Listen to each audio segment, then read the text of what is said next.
આજના વિડીયોમાં આપણે શીખીશું કે ઘરે બેઠા પીએફમાં નોમિની કઈ રીતે એડ કરવા। તો સૌ પ્રથમ આપણે યુએએન નંબર અને પાસવર્ડ એડ કરીને આપણું અકાઉન્ટ ઓપન કરી લઈશું। વિડીયોમાં આગળ વધીએ તે પહેલાં જો તમે મારી ચેનલ પર નવા આવ્યા હોય તો મારી ચેનલને લાઇક, સબસ્ક્રાઈબ તેમજ ફોલો જરૂરથી કરજો। પીએફ અકાઉન્ટ લોગિન કરતાની સાથે જ આપણે મેનેજમાં જઈને ઈ નોમિનીમાં ક્લિક કરીશું। ઈ નોમિની પર ક્લિક કરતાની સાથે જ આપણી સામે એક નવું પેજ ઓપન થશે।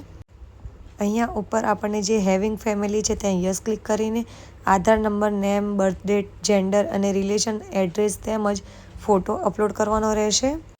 તેમજ જો કોઈ બાળક માઇનોરમાં હોય તો તેની પાછળ આપણે ગાર્ડિયન પણ એડ કરી શકીએ છીએ। ત્યારબાદ નીચે સ્ક્રોલ કરીને જો આપણે કોઈ બીજું એક્સ્ટ્રા નોમિની એડ કરવું હોય તો એડ રોમાં જઈને બીજું નોમિની એડ કરી શકાય છે।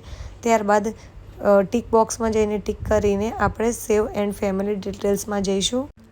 ત્યારબાદ અહીં આપણે કેટલા % આપણા નોમિનીને આપવાના છે તે અહીંયા ટાઈપ કરીને સેવ ઈપીએફ નોમિની ક્લિક કરીશું। તમે જોઈ શકો છો કે ઈપીએસ ડિટેલ સેવ સક્સેસફુલી આવી ગયું છે।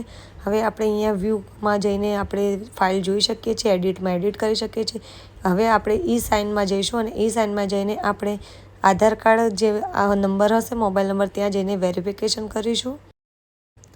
આ આધાર ઓટીપી દ્વારા આપણું ઈ વેરિફિકેશન ઈ સાઇન થઈ જશે, જેથી આપણું ઈપીએફમાં નોમિની એડ સક્સેસફુલ થઈ ચૂક્યું હશે।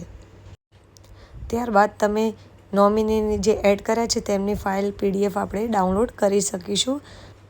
મિત્રો, આવા જ અન્ય વિડીયો માટે લાઇક કરો, સબસ્ક્રાઈબ કરો, ફોલો કરો મારી ચેનલને। આવી જ અવનવી ગવર્મેન્ટની યોજનાઓ તેમજ નવી ભરતીની જાહેરાત અમે તમારા સુધી પહોંચાડતા રહીશું।